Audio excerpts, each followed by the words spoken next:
We have news of a murder arrest 6 years in the making. Shaker Heights police say they have made an arrest in the 6-year-old murder case of 26-year-old Mitchell Perry. News Channel 5's Shay Harris talked to the victim's mother. Shay, this arrest certainly is a long time coming for her. Yes, it is, Leon. It's been over 5 years for Amy Perry, waiting, wondering what her son's alleged murder was doing with his freedom while she was grieving. And tonight she says she needs justice before she can actually move on to closure.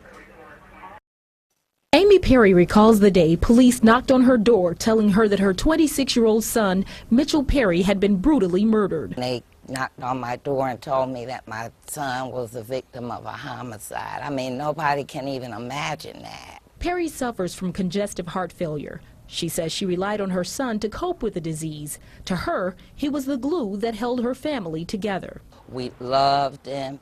He was just a wonderful, wonderful spirit. On Wednesday, a Cuyahoga County grand jury returned an indictment against 41-year-old Stephen Rackley, charging him with aggravated murder, kidnapping, aggravated robbery, and tampering with evidence in Mitchell Perry's death. It's been 5 years, 7 months, and some odd days that we've been waiting for him to be picked up or found or...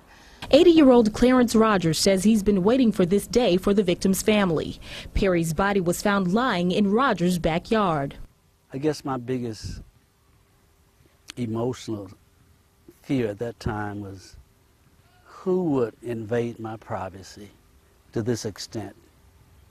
And I'm indoors, and this has happened outside. Meanwhile, Amy Perry says she has a sense of relief, but not full closure. That won't come until justice is served. We want him to be locked up for a long time. Perry's mother tells me that her son also had 2 sisters and 3 daughters who miss him dearly. She says they ask about their dad all the time. In the newsroom, Shay Harris, News Channel 5.